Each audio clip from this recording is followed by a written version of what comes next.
The first thing I noticed was how quiet my hands felt after hours of shaking. The hospital light still burning behind my eyes, while music drifted from somewhere I wasn't welcome. My dress clung to me like it knew I was too late, and the night air smelled of rain and expensive perfume, a cruel mix of endings and celebration. If you're listening to this and you've ever done the right thing only to watch everything fall apart, subscribe and tell me where you're listening from. Stories like this don't happen in movies. They happen to people like us. I stood there realizing I had just saved a child's life and somehow lost my own future in the same breath. Every promise I trusted, every sacrifice I made was about to be rewritten without my consent. I didn't know it yet, but that was the moment everything I believed in began to unravel, and nothing would ever feel safe the same way again. The day I saved a child's life was the same day I lost my wedding. I didn't understand that at first. I only knew my body felt hollow, like something important had been torn away before I could even touch it. I remember standing still, breathing hard, my hands trembling from exhaustion that went deeper than muscle or bone. The world felt loud and distant at the same time. Somewhere nearby, people were celebrating. Somewhere else, a life had almost ended.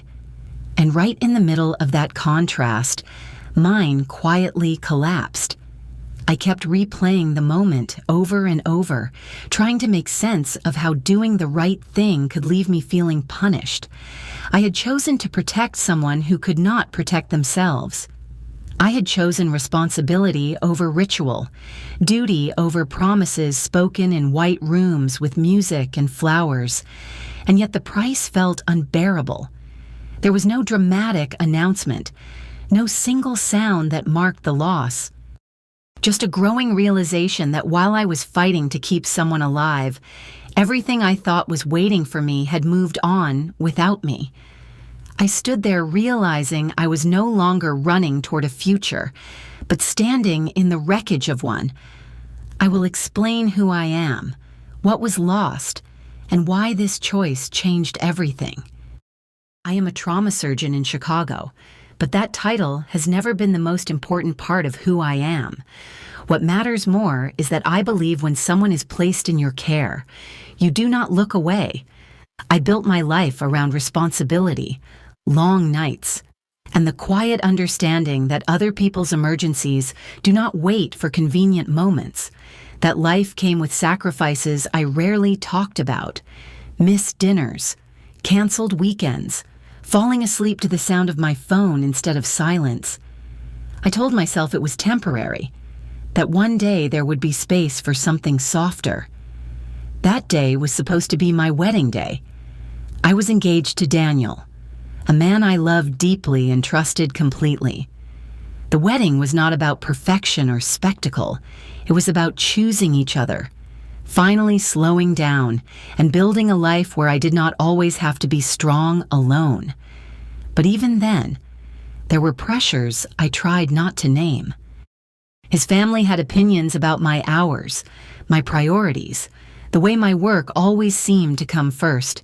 I learned to smile, to compromise, to convince myself that love meant adjusting. I believed this wedding marked a turning point, a promise that all the balancing would finally make sense. I did not know yet that before the vows could be spoken, I would be forced into a choice that would expose everything. That choice was already moving toward me, quietly, steadily, waiting for the moment it would demand everything I believed without asking permission. The pager went off just as I was about to leave. The sound cut through everything I had been holding together, sharp and urgent, impossible to ignore. My heart dropped because I already knew what it meant. Someone was crashing, and time was running out. I moved through the hallway on instinct, reading the details as they came in. A young child, septic shock, organs failing fast. There was no buffer, no window to delay.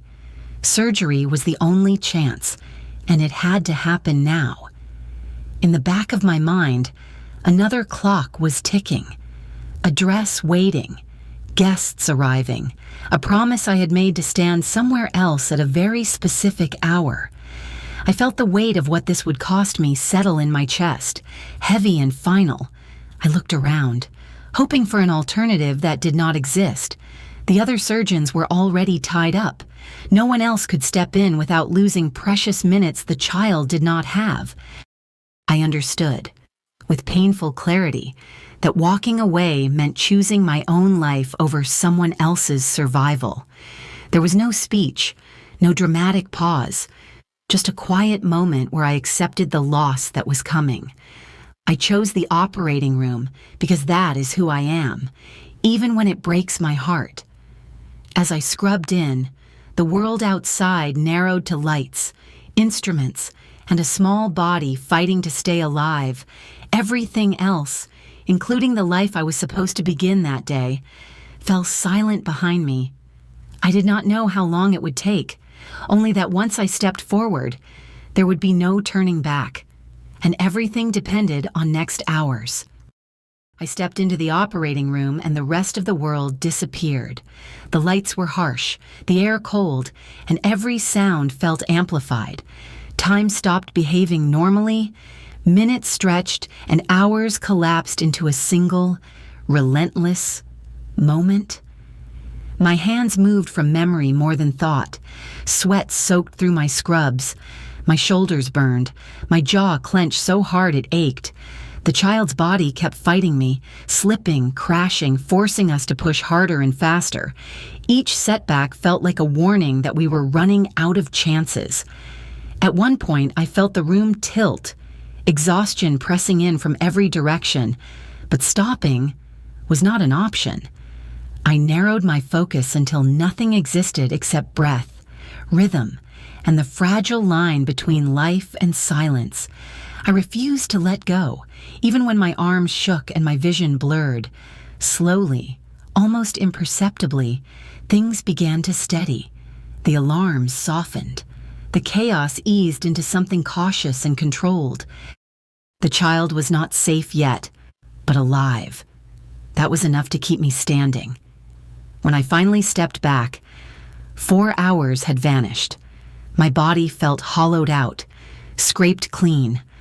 I checked my phone with trembling hands and saw the missed calls piling up, one after another. Relief and dread collided inside me. I had saved a life, and somewhere beyond those walls, I knew the day I had planned was unraveling without me, already beyond my reach. I stood there breathing, understanding that nothing I did next could rewind the hours that had already passed without me there. I pulled into the hotel driveway just as the sun dipped low, the building glowing with soft light. Laughter drifted from inside. Music carried through the open doors. For one fragile second, hope rushed in. Maybe I hadn't missed everything. Maybe I could still step inside and explain. I barely made it a few steps before I felt it. The shift in the air. Bodies closing ranks. Faces hardening. His family stood there, shoulder to shoulder, blocking the entrance as if I didn't belong to the day I had helped plan. I stood there in a plain dress, hands still shaking from surgery, trying to understand how quickly relief could turn into humiliation. I could feel people watching, guests whispering, eyes sliding over me and then away. I had never felt smaller. As they pressed in, memories flooded back. Every holiday I worked extra shifts to attend. Every comment about my hours, my priorities, my refusal to slow down. I had cooked, smiled, apologized, and swallowed my discomfort because I believed love meant patience. I believed earning approval was just part of joining a family. Standing there, I realized how wrong I had been. The judgment wasn't about timing. It was about control, about punishing me for choosing someone else's life over their expectations. I tried to move forward, to find Daniel, to explain, but the wall in front of me never moved. Their silence was loud and deliberate. They wanted me to feel exposed, ashamed, unworthy of crossing that threshold. That was when dread settled in.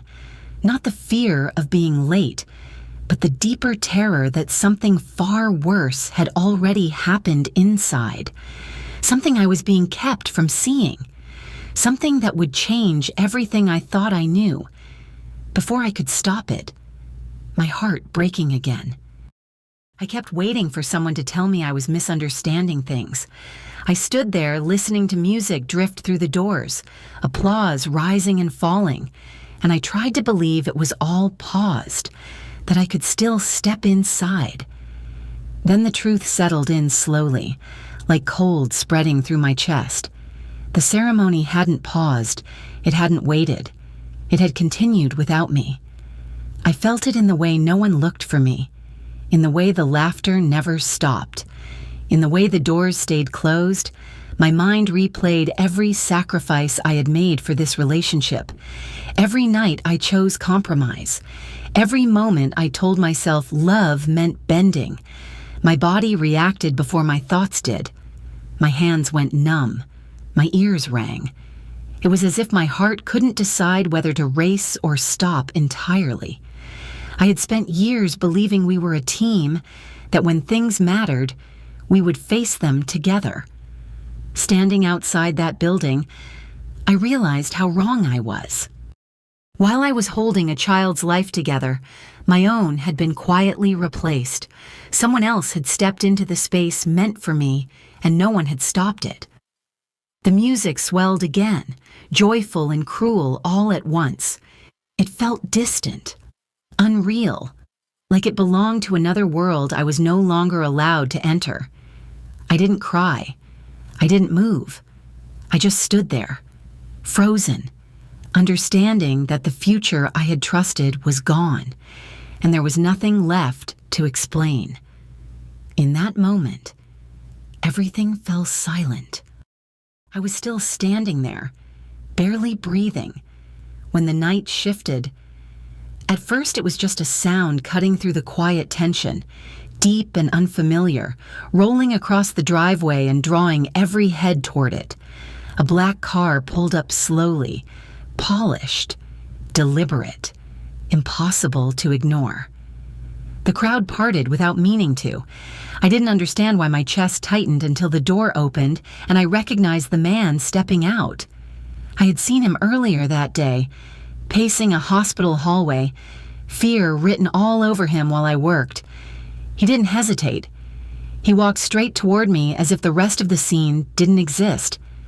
In that moment, I felt exposed and small, unsure why he was here, unsure what this meant. Then understanding hit me all at once.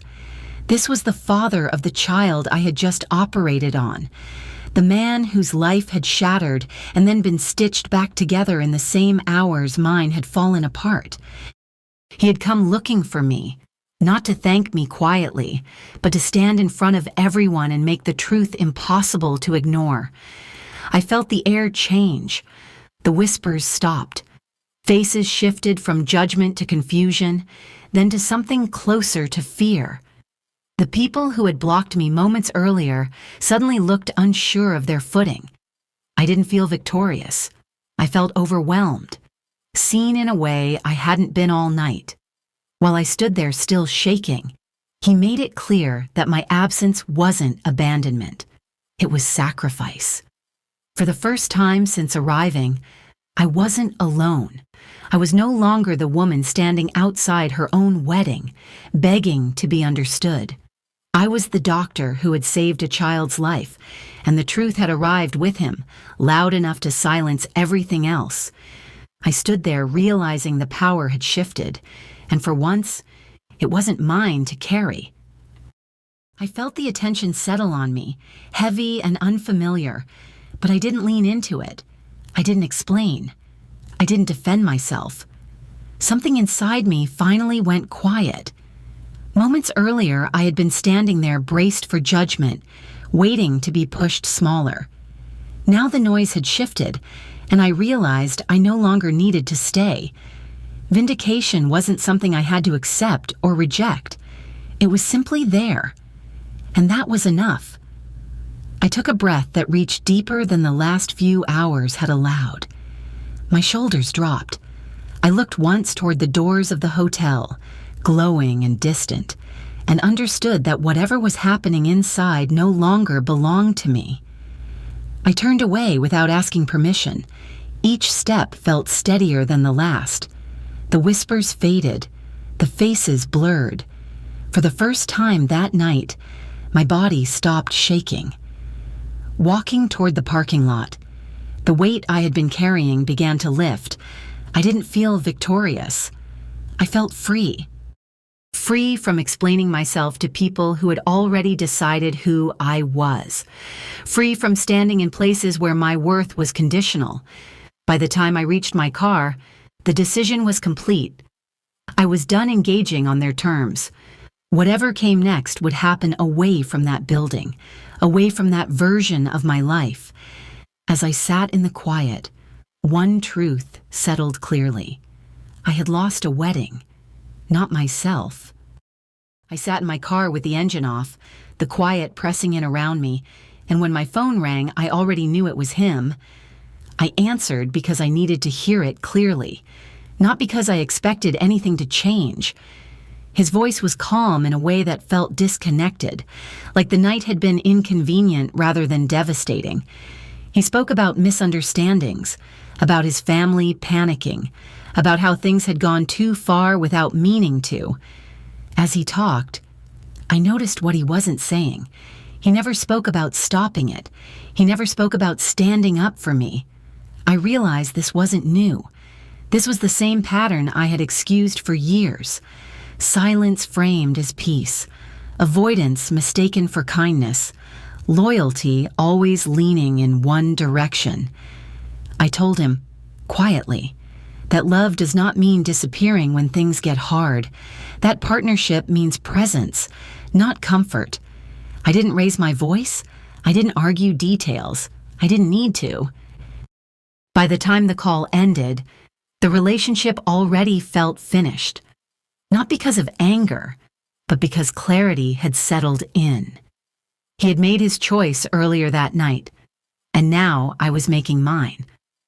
I set the phone down and felt something release in my chest.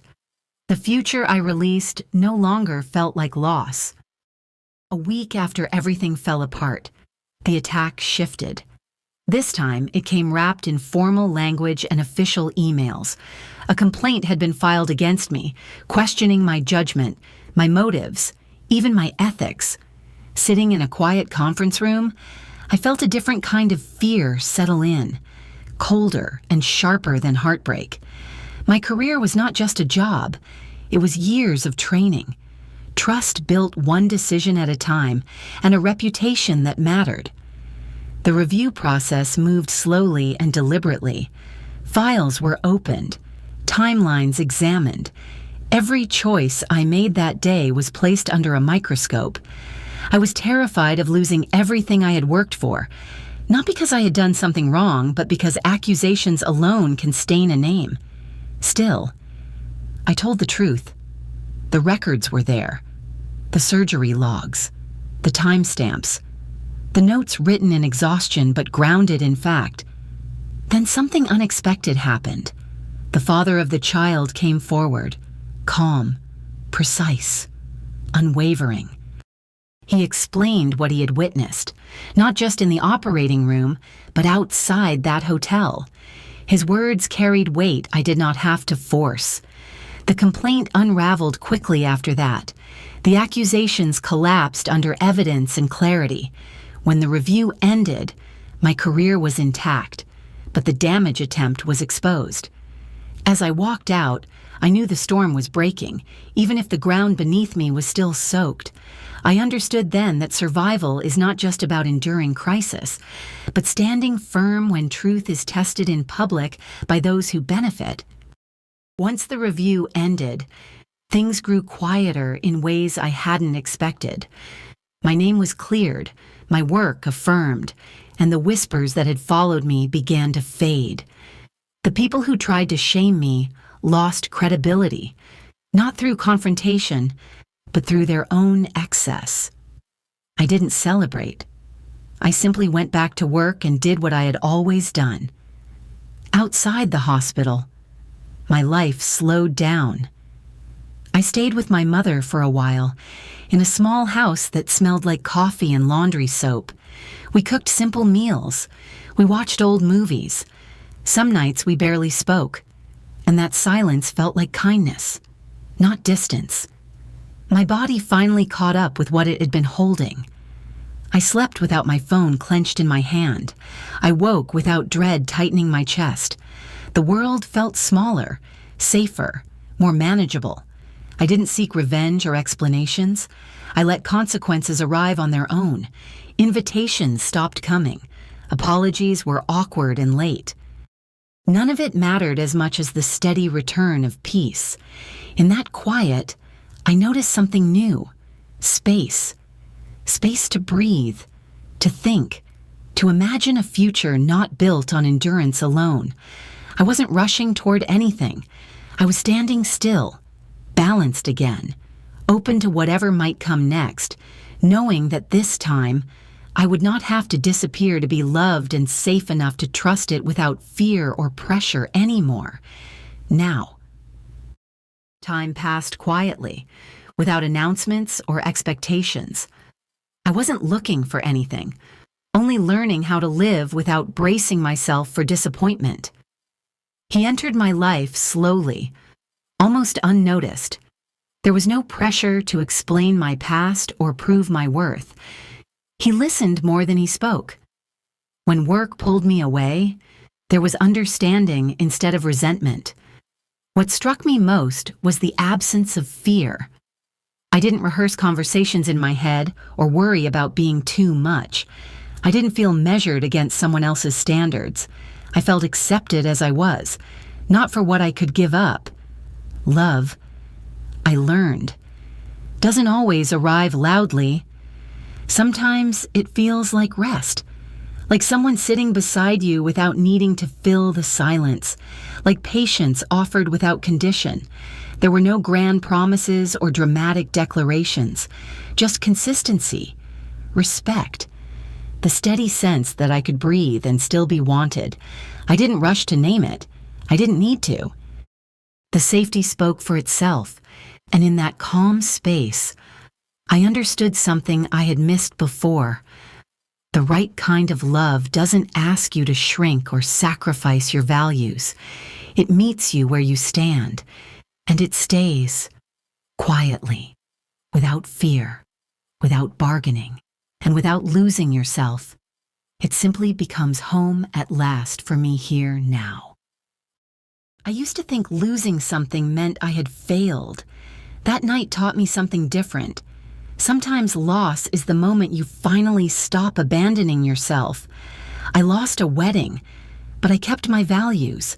I lost people who could not stand beside me, and in doing so, I made room for peace. Boundaries are not punishments. They are proof that you know your worth. If you have ever been blamed for doing the right thing, I want you to hear this clearly. You are not wrong for choosing integrity over approval. You are not difficult for refusing to shrink. And you are not alone in learning this lesson the hard way. What carried me through was not revenge or vindication. It was the quiet understanding that love should never require fear. Real love waits. It listens. It stands with you when the cost is real. If my story resonates with you, thank you for staying with me until the end. Sharing it was not easy, but connection rarely comes from silence. If you have ever been betrayed when you least expected it, or forced to choose yourself in a painful moment, I would love to hear your story. Leave a comment and share what you learned. And if this story gave you strength, please like and share it, so someone else knows they are allowed to choose peace. Thank you for listening and for honoring your own truth today.